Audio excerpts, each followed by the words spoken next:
My main thing is be authentic, but also keep your person in mind that you want to talk to.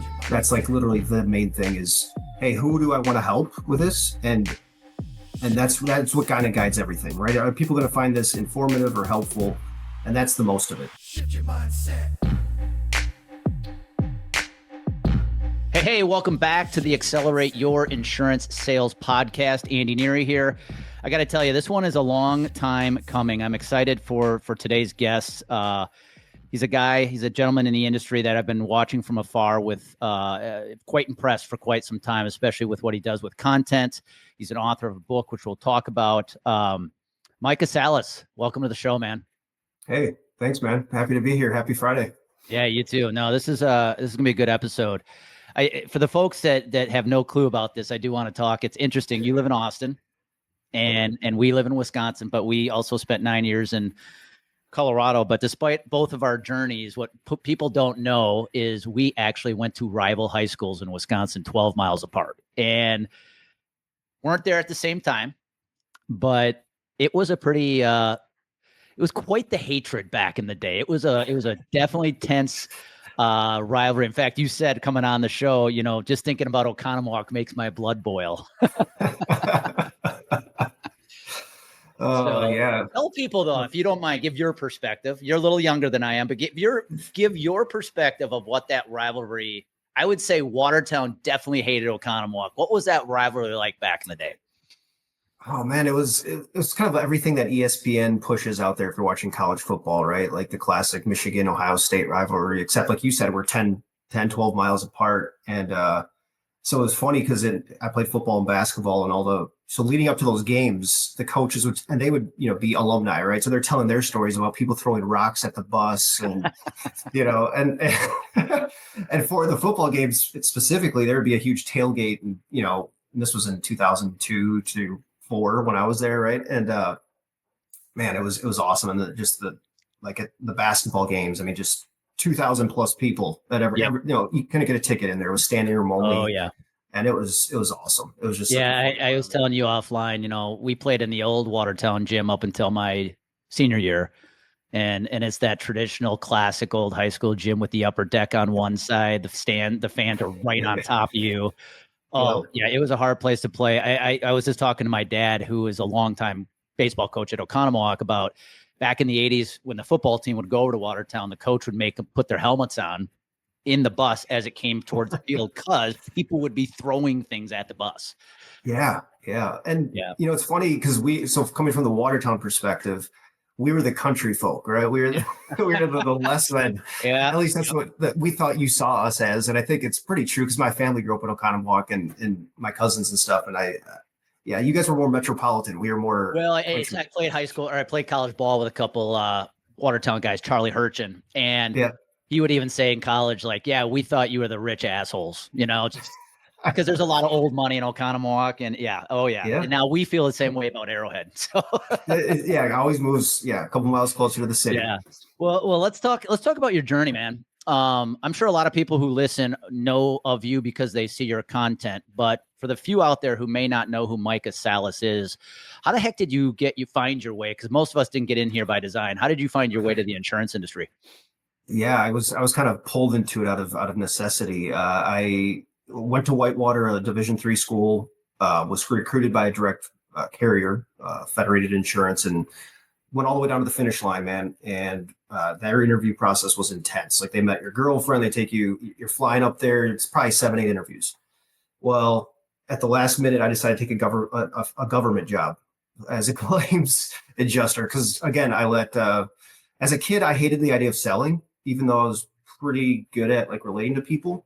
And I let that fear get the best of me, man. And honestly, that's what it came down to. I was just like, this is more comfortable. I'm going to take the government job. I'm going to do that. And I had to call the guy who was recruiting me, and he was pissed. And I just said, sorry, man, I'm taking this other role. And did that for about 3 months, hated it, hated my life. Was looking to leave after about 3 weeks of being there. And then I got into my first sales job out of college. I said, okay, I'm just going to do it. My brother was at a finance company, loved it, but that was in 2008. Market went kaboom, literally like 30 days after I got hired. And we were all let go like 3 months in. So I was unemployed, 6 months out of college, and then kind of was working for a little, I got a job at a manufacturer, was doing fine, did some sales there, we were selling toys. So I was selling toys, but I was making nothing. I was broke. I think I bounced a couple checks. And then out of the blue, the guy from Federated reached out and he's like, "Hey man, you want to talk again?" I was like, "Yes." We go get a coffee. And he's like, I was just surprised he wanted to talk to me because he was pissed. By the way, can I ask, because I got not to cut you off, but I don't know if we even talked about. I actually started my career at Federated. Oh, okay. I was let go. I should say I had the shitter get off the pot in 2007. Okay. I sucked at selling life insurance. Oh, who was the guy who recruited you? Jack West. He was my last district manager. All right. Oh, okay. And as you know, he's a pretty competitive. He's a really cool guy. College wrestler. Yeah. Yeah. Competitive. Yep. And dude, so we're in Oconomowoc. That's where I was working, in Oconomowoc, living in Milwaukee, for a little toy manufacturer, and making nothing, but doing a ton of good stuff for the company. And we sit down at a coffee shop at a Starbucks. He sits there and opens the brochure. He's like, "Hey, we've raised our starting pay. It used to be 36,000. Now it's 72 grand." And my eyes were like, "Oh my God." Cause I was making 35, 37 grand out of college. I was poor. Just using my credit card, just not doing great, and that's all I needed to hear. And so like people joke, like, "How'd you get into insurance?" I say, "For the money." And I that's like 100% the truth. That's how most of us got in, man, is the selling the dream. Yeah. And so I don't think I'd still be here though 14 years later if it was just that, for sure. But that was what got me. And I was like, dude, okay. So I got to ask you this. This might be one of the most hilarious moments on this podcast. So you took the job. Correct. Which territory did you take? Okay. So this is probably ultimately why I left as well. I took the job under the premise of my fiance at the time, my girlfriend, was in Milwaukee, right? So we wanted to live in Milwaukee. And I knew the Milwaukee district had like 8 different areas. Well, there was one area I didn't want. Anyways, and that was Fond du Lac, which is about an hour north of Milwaukee. Yeah. And we didn't want to live there, whatever. And not a bad place. I just didn't want to be there. Yeah. Well, so I take the job. I go up to training. Well, actually, it's funny. I take the job. They make you sign up for life insurance, which I get it, whatever. My check bounced, dude. When I signed the check to pay for the life insurance, which I still have that policy today, though. It's like a whole life policy. It's nothing. I just keep it. So anyways, go up to trading for a year was great. The foundation was like really paramount to my success on the P&C side. I learned a lot on health, life.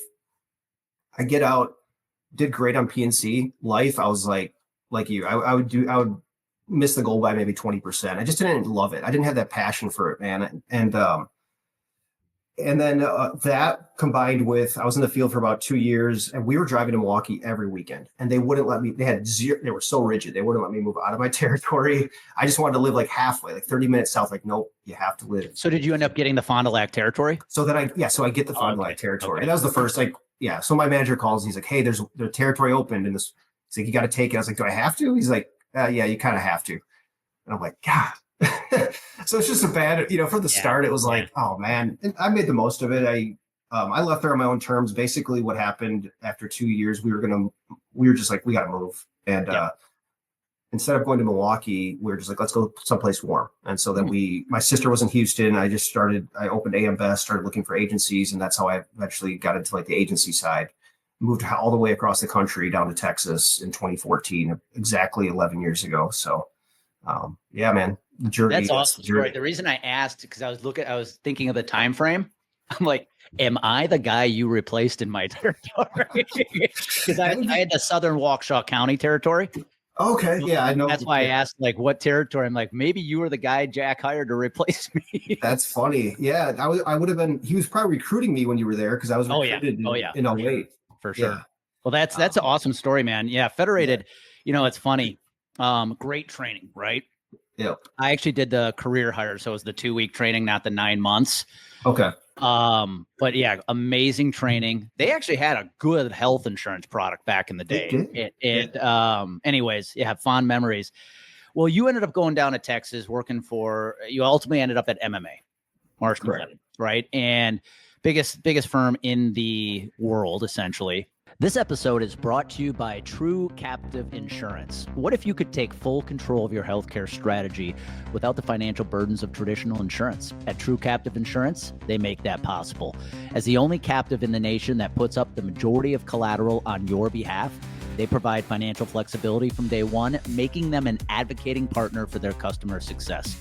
True Captive's fully customizable plans and cost-saving strategies ensure you never have to choose between affordability and quality care.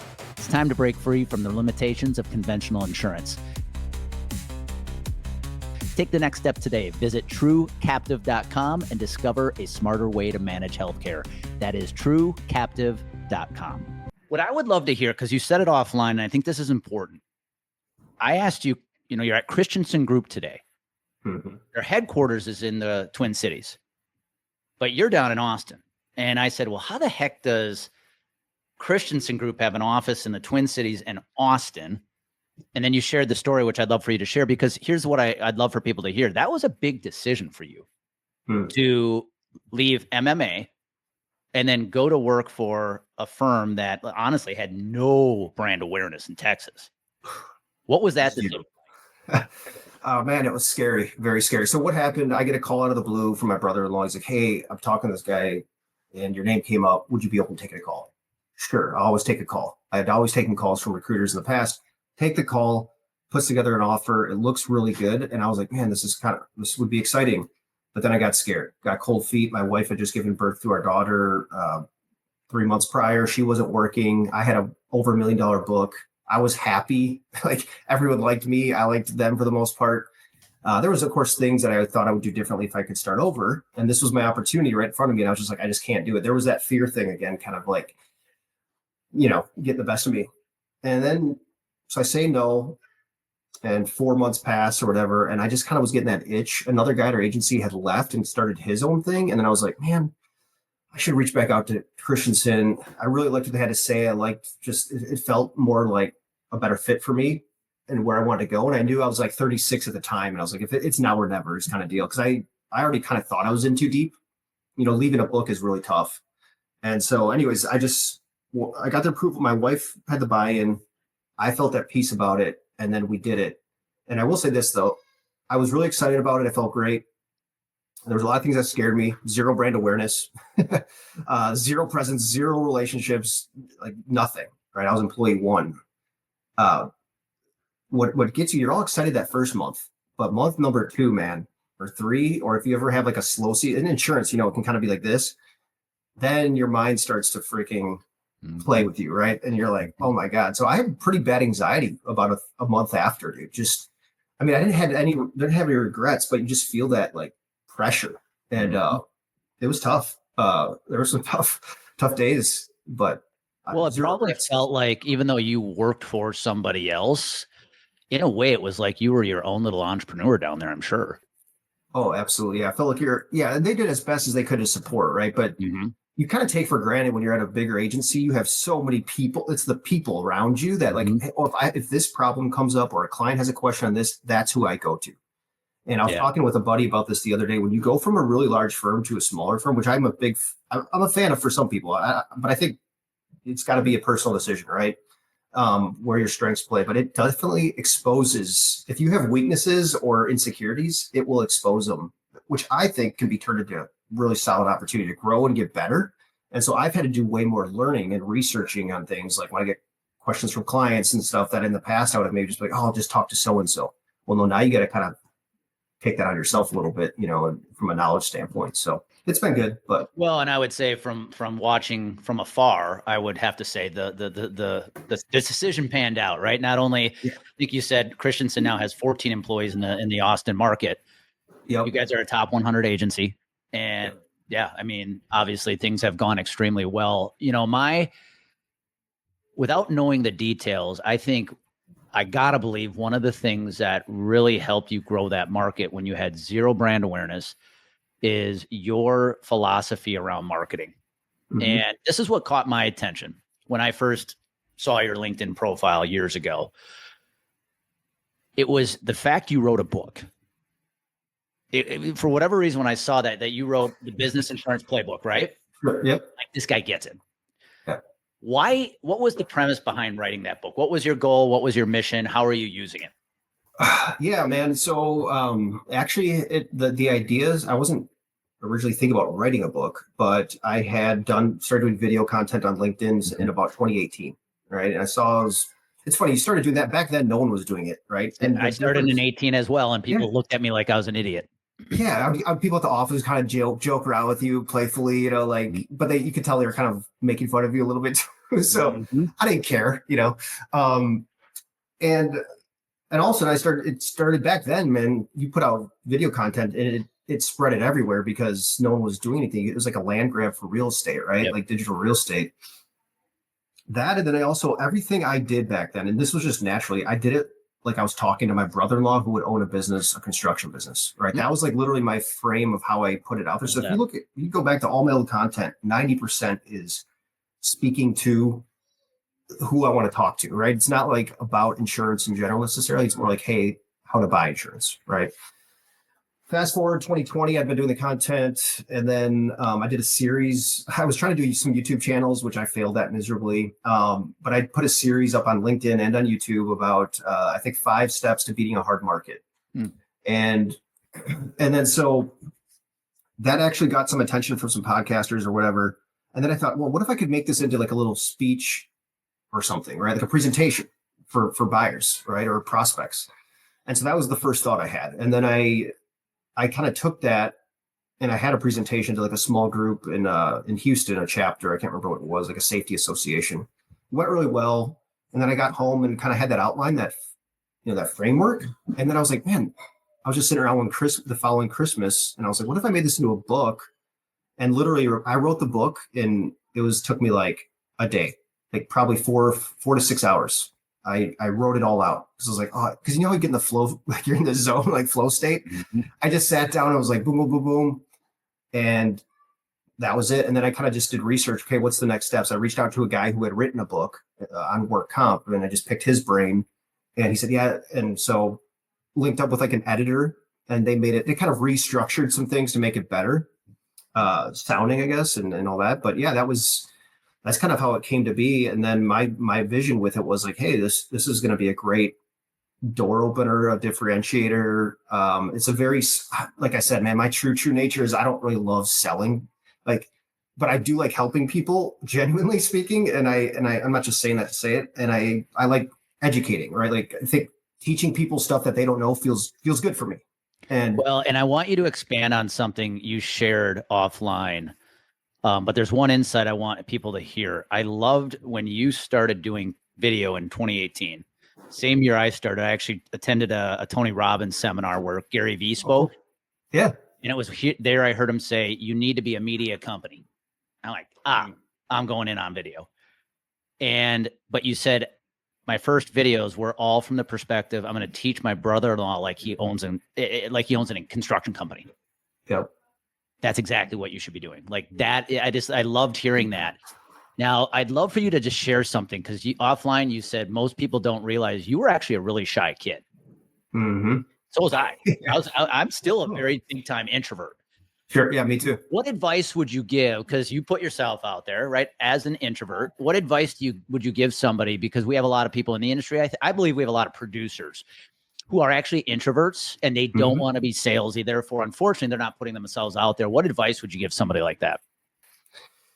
Oh man, there's so much you could say, but I think a couple of things that helped me is it's kind of getting past your own fear in your head of like what people think, and there was a quote by is it by Eleanor Roosevelt or something, like people would stop caring so much about what others thought if they realized how seldom they do. Right. And I think that's so true. It's like, it's all in your own mind. Right. And so for me, honestly, being from a small town, I was so scared to talk in front of, I'd be nervous for days or weeks if I knew a presentation was coming up in high school. Right. I couldn't even, for tackle football in 8th grade, my family was not the most well-to-do. So we had to raise money to pay for that. It was a big expense for us. I had to sell 2 subscriptions of Sports Illustrated. I couldn't do it. I didn't even try, dude. 0 effort. Not even like I tried and failed. And a coach had to step in and he sold them for me. And so that's how much fear I had. And And I don't know where that comes from. I mean, I could probably go see a psychologist to talk about that, but We all do, man. yeah, yeah. So that's the level of like introvertness I kind of had, and I always like I'm a conversationalist. I like talking to people. I'm not awkward necessarily convert conversationally speaking. It's just I don't want to get up, and put myself out there. And so yeah, it's just I think when I went to college, it was like getting out of the small town. I think helped me a lot. And so some of that fear about just speaking in public, like I love speech in college, never had any fear, and then it kind of just kept growing, right? And then you get older and older, and I just think it's that. I just think it's going internally and um, for me, it's kind of like noticing those feelings coming up Mm-hmm. every part of life, whether it's fear of speaking in public, fear of making a cold call, fear of putting a video up. Notice that uncomfortable feeling coming up, dude, and just asking, where's this coming from? Right. And then just not trying to distract yourself or make it go away by going and exercising or going on your phone, but actually dealing with it right then and there and letting it pass through and realizing, okay, it's just a deal. You start to do that on these little things, and then the bigger things come up, and man, it just it's like a spiritual practice almost, honestly. Yeah, But and it's putting in the reps, right? Yeah, The more reps you put in, the easier it gets. And I'm actually going to want you to talk about your philosophy and approach to cold calling, because I know you are one who does it very well.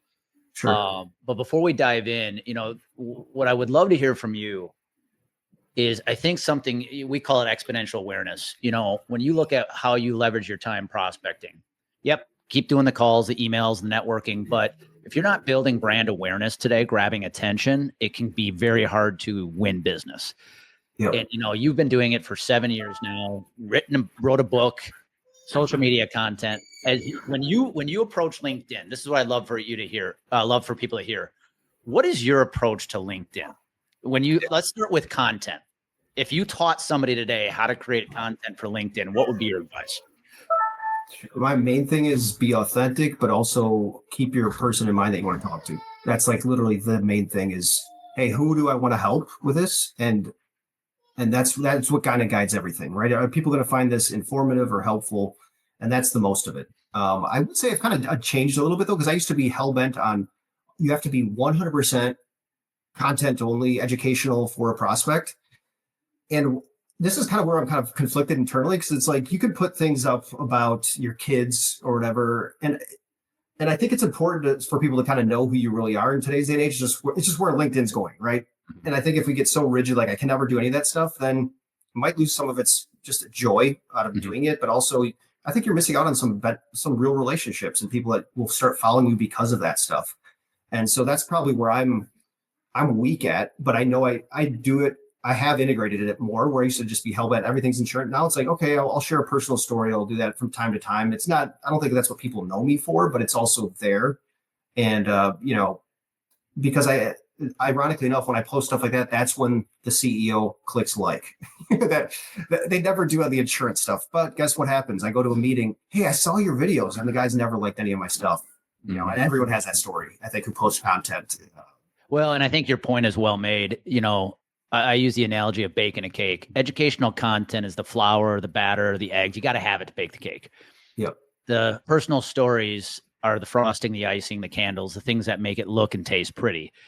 And you got to use it today, because there's a lot of people in our industry that say, gosh, LinkedIn looks like Facebook now. Well, you've got to use personal stories once in a while, let people get to know you, because that's how you can walk in with likability.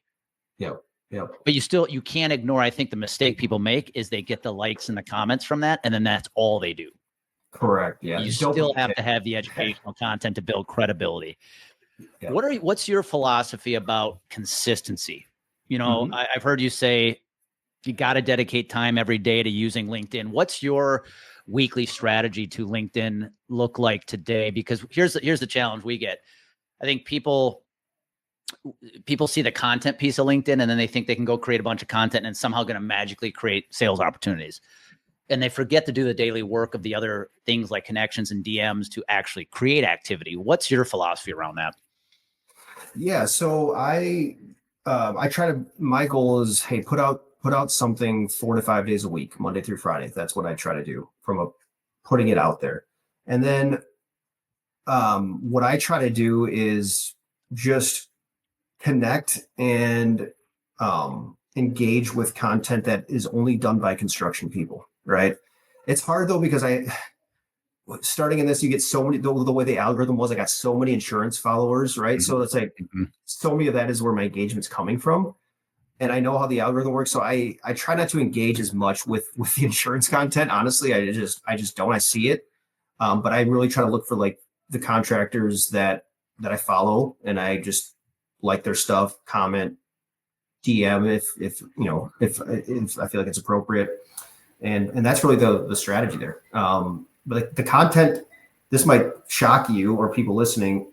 I don't create any of my content which I don't. This is not good advice, but it is all created spur of the moment. Yep. So literally, By the way, I can tell that, and I think that's a good thing. yeah, and I know. And even when it comes to writing a post, I know I could sit there and think on it for an hour and probably make it sound better, come up with a better hook. But it's like, okay, this is a part of my whole plan, right? Yep. And as you alluded to, cold calling is kind of been a huge part, but I know this is a part as well. But I just don't spend hours and hours on it. And but yeah, that's kind of my plan. It's just real stories. A lot of it comes from what I love about that philosophy, though, when you said I kind of do things on the spur of the moment, I call those present case studies. Mm-hmm. There's a book out there called "They Ask You Answer," written by Marcus Sheridan. Yep. And his whole philosophy is if you create content around the questions and the objections you often hear from prospects and clients, that's going to be great content. And that's what you're doing. Like when I watch some of your video content, I can tell it's that video is based off of a conversation you had with a client an hour ago, maybe. Exactly. They asked a question, or you just reviewed their renewal and you're saying, hey, here's what I saw. Here's what's going on in the renewal. That is the kind of content prospects want to see, because it gives them a feel for what it's like to work with you. That's a great point. I didn't really even think of that. But yeah, no, I think it's, hey, you can't get more authentic than authentic, right? Like, well, and what I love about your videos, Micah, is I can tell sometimes you're walking around holding the phone in your hand. Yeah. I think people get so caught up in the quality. Yeah. It's got to look pretty. My background's got to be great. I got to have the right captions. Don't misspell a caption. You're like, dude, just had a conversation with one of my clients. That's the best content. Yeah.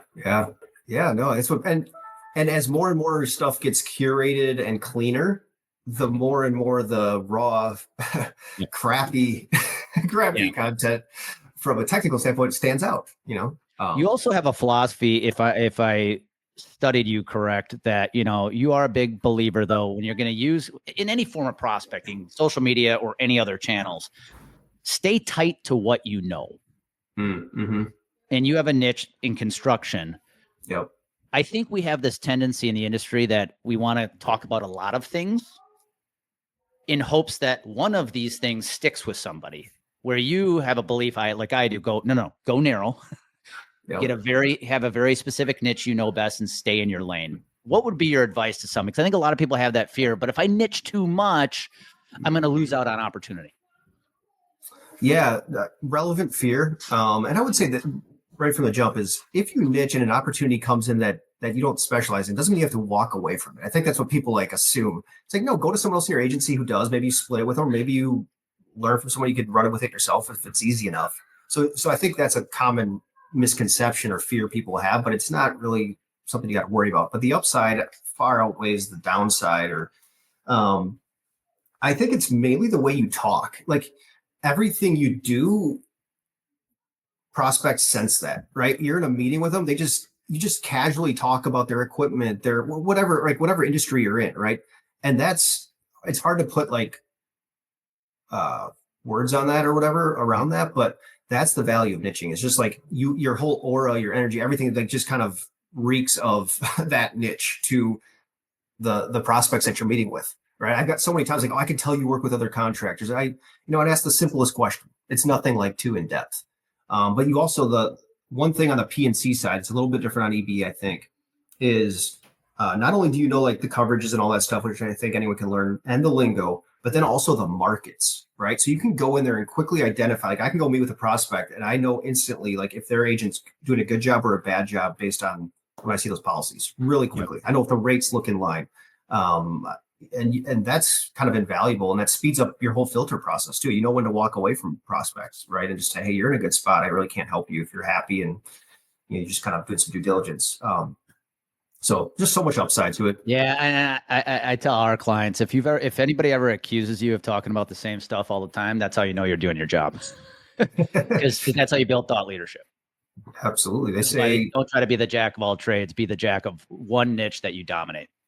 oh yeah. Well, and if you listen to anyone in any category, whether it's insurance, sales, spirituality, whatever, you notice with any teacher, it's like the same 4 to 5 reoccurring themes. Yep. And it comes back to that every time where, you have the one topic and you tell it 20 different ways. And I think the best do that. Well, I'd love to talk to you a little bit, man, about cold calling. And okay. I often get accused of saying cold calling's dead. My point is it's not dead. It's just not as easy as it used to be. Mm-hmm. And you have had a lot of success with cold calling. As an introvert, because I think what I see today is a lot of prospect or producers trying to avoid it at all cost, especially if they're an introvert. As an introvert, how did you get yourself to really come to be comfortable with cold calling and actually thrive on it? Yeah, so there was a couple things. One is mindset, man. For me, this is funny. I started this in 2014. I had a little stickier note and I just wrote IDGAF, right? I don't give a F. And for me, that's what I needed. I needed that little reminder to just tell myself, hey, this CEO I'm calling is a human being. They put on their pants, they drink beer, they fart, they do whatever. They do all that stuff that any other human does. And it's like, sometimes we just lose sight of that. Or I do, especially, as like this build this fear in your mind. And so that was one thing. Just kind of working on the whole mindset thing and just kind of realizing, like, who cares? Like, who really cares? This person, the worst case scenario is I get chewed out, which is super rare when that even happens. So there were some mindset tricks around that really helped me a ton. But then my scripting was huge for me, right? So I was trying to do everything the experts would say. Technically, this is the way you should do the script. Open this way and say, hey, I help contractors do this and this. Would you be open 15 minutes? And I was like, it just didn't feel like me. And so what I ultimately did, dude, I stripped down everything and I went like, what feels like me? And the reason I like this approach is because then it removed the fear of calling. Because like, okay, all I'm doing is calling someone to see if I can help them. And if I can just keep that front of mind, like all I'm trying to do is see if I can help this person. Someone out there needs help today. I'm just trying to find those people. Yeah. That was the mindset that I had to hold on to. And it doesn't mean I never felt cold call reluctance or whatever, but it really helped me a lot. And then what helped with just being comfortable on the phone was just literally a super simple script. Like so simple that any sales trainer would probably choke on their lunch if they heard it. Because like, this is terrible. But guess what? It worked, because I think what happened is I had more confidence when I was talking to people and you convey that through the phone. And I think tonality is such a big thing on cold calling and kind of adapting to, you almost read people through the phone, like their energy, like what's their voice sound like. And I basically am pretty good at kind of morphing to whatever the situation is. But again, having a super simple script allows me to do that because I'm not trying to say anything crazy. And so I think mirroring, kind of talking like the prospects I'm calling and adapting, and then having a super simple script were the main things that really helped me. Yeah, I like that. I think a lot of people will say, this is the script you should use. And then they try to apply that script to everybody on their team, where to your point, you have to build a script to that person's personality so that they're more comfortable making the dials. Yep. And now, then what's better, maybe you adjust the script, right? Once you get more confident. 100%. Now, here's what I would love to hear, because I'm sure you've made plenty of dials in your career. We get a lot of people who are, told to listen to our podcast. They're newer to the industry. I think a piece about calling that people miss in any prospecting activity is the volume. I heard, Alec, do you know who Alex Hormozy is? Yeah. Yep. Okay. So I heard him use this analogy one time when he was trying to grow his gym. He had a mentor say, cool, here's what I want you to do. Print a bunch of flyers off, go put them on windshields, spend the day just putting flyers for your gym on the windshield. So he does, spends the whole day. One person replies. So he tells his mentor that the strategy was stupid. And the mentor is like, well, how many flyers did you put out there? He's like, 300, man. He goes, we don't start counting until we put 5,000 out there. What is your philosophy? Because I think what happens in our industry is people cold call, but let's be honest, they make 10 to 15 dials a week. Yeah, it's not enough. I was just going to say, what's your philosophy for somebody who thinks they're struggling with cold calling when it's probably really a volume issue? Yeah, man, it's kind of like, I think this is where, in the 90s, there was a lot of stigmas that came around from sales and cold calling and all that stuff. And so I think like, sales is a numbers game. And so people now like, no, it's not. It's quality, right, over quantity. And yes, there is an element of truth to that where it's gone. You want to have a good quality call and call a good quality prospect, but there's still a quantity element to it, right? There's still the numbers game, as much as you want to deny it, not you, but people in general. And I always say more is more. More is still more, So it's like when I've coached younger producers and we start looking at numbers or guys, a lot of times what I find the ones, especially if you have no book, no network, my magic number I've come to is 40 calls a day. So which is about 200 a week.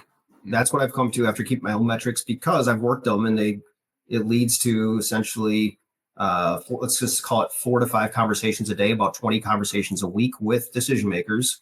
And I just know that should get 1 to 2 meetings. And then also what people don't talk enough is all those warm top of funnel stuff that maybe the timing was off or whatever. They say, call me back.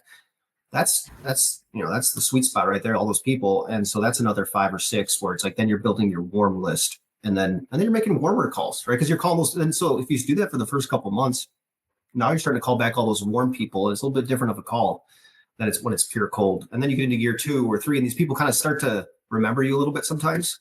And so it's a little bit different, or you can reference, hey, we spoke last year and timing was off. And that's how you open the call. And it's not even feeling like a true cold call. But yeah, to your point, I mean, I think 10 to 15 a week wouldn't be enough if cold calling is your main strategy. I'll also say this. We can get so bogged down thinking more is more, and you can burn yourself out on the other side of it too. So like, that's where it's like, yeah, I can go, especially year 1 or 2, when you have 0 clients, you can go try to make 100 calls a day. But I also think you're going to burn yourself out and you're going to kind of lose some of the balance in life. I think that's important. And with being a producer, you still got to, you want to educate yourself, right? You want to understand what's going on in the industry. You want to do networking, you want to do social media. There's other things to do. And so that's where this 40 number has just worked really well for me. And then also it's probably 2 to 3 hours a day. That's it. And the rest of the day I can do whatever the heck I want to do. Well, I think something you've done phenomenally well as well, though, is for the last 7 years, you've been building brand awareness. Yep. And I think when you mix the activity like a call while building brand awareness, over time, it makes your calling more effective. And absolutely.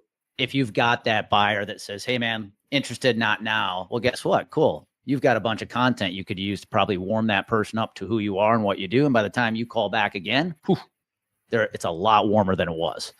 Yep. And so, yeah, I love your philosophy around that, man. What I would love for you to do as we kind of bring this to a wrap is now we're going to put your thought leader cap on, not for construction, but marketing and sales, because you do a great job with it. What would you tell a producer today? Because, when I got in the industry, 02, just before you, it was really like, all right, take a suspect, make them a prospect as quickly as you can, throw a bunch of quotes at them. And then if you're competitive, you might win 1 or 2. Nowadays, it is a lot about, you got to build some awareness first. Mm-hmm. So if you were, and you don't need to give anything away you don't want, but if you were teaching producers today how to go build a book, what would be your advice, given the noise we have, the amount of brokers in the market today? What would be your advice to them? I still think the best teacher is experience. And so getting out there, and you have to get in front of prospects and get meetings and get opportunities. And so my advice to people is find your core base of what you're going to do, right? If I've seen guys do extremely well and all they do is drop-ins, right? Mm-hmm. All they do, they stay with the ex-Federer guys. They stay with that model on the agency side and they kill it. I'm talking like $500,000 a year of revenue, right? In first year, right? So good numbers from these guys who just do drop-ins. But I don't like to do drop-ins. I think it's inefficient. So I do the phones. I know people who just kill it at networking.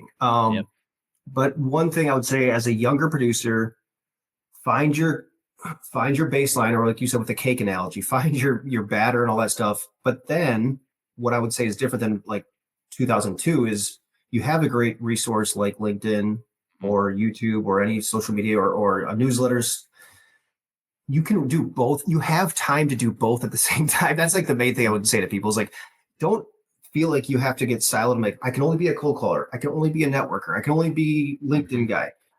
You have the time in your schedule, if you're organized, to do them and do them all well, in my opinion. And so like, I think they should be running side by side, because I do think the buyer profile, more and more people are going on LinkedIn. They have since 2018. There's people who kill it with LinkedIn. I've done okay with it. But I know people you've had on your show kill it with LinkedIn. And so you have the time. That's all I would say. It's like diversify. Yeah, man. I'd say, what's made you so successful though, is regardless of writing a book, regardless of starting your content journey 7 years ago, the dials you put in, the networking you're doing, you've been showing up every day, every year. Yeah. I will tell you, I wish more producers could hear that you want to win in the insurance industry. There's no magic bullet. It's consistency and the ability to show up every day, even on the days it feels like you're making no progress. Yep. Delayed gratification.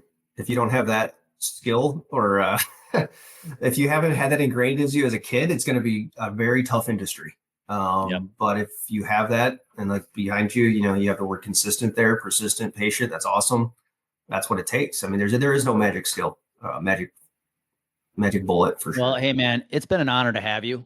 Like I said, I've been watching from afar for quite a while and impressed with the work you do. So if you are an advisor who is tuning in and you haven't at least followed Micah on LinkedIn, make sure you go do that right now, because one, he puts out great content, but he's a model for how to do it the right way. Micah, if somebody did want to reach out, whether it's just to learn more about you or, hey, heck, I could use your help with some mentoring or sales coaching, what's the easiest way to get a hold of you? Yeah, best way is just go to my LinkedIn page. You can shoot me a DM, although the DM or the inbox on LinkedIn kind of stinks, in my opinion. So I kind of lose track of some of those. But I try to see most of them. But then I also have my email. I have my cell phone, I think, on my LinkedIn profile. So quick tip. We are in the process of investigating a tool called Condos.com, KONDOS.com.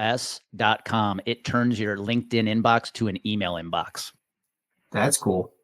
Check it out. We're checking it out right now because you just said that. I agree. The LinkedIn DM inbox is terrible, but this is a tool that's literally just turns your LinkedIn DM inbox into an email inbox. You can schedule things. You can filter things.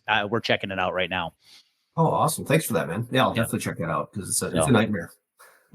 Well, Micah, thank you again, man. It was an awesome conversation. If you're tuning in, this is a guy you should model yourself off of. He's been doing this the right way for 7 years. So keep up the great work, man. Hey, appreciate it, Andy. Yep. Everybody else, be good. That's all we got for this episode of the Accelerate Your Insurance Sales Podcast. One of the most valuable things you can do to help us and other new potential listeners find our show is for you to rate the show and leave a review. So as a special bonus for you, if you leave us a review, take a screenshot of your review and send it to me as a DM to my LinkedIn profile. I will send you a free copy of our LinkedIn Diamond Playbook, our proven 4-step strategy to grow your business on LinkedIn. So go right now, leave us a review, screenshot it, and send me a DM on LinkedIn. Also, please share this podcast with anyone you think would enjoy it. That's it for now.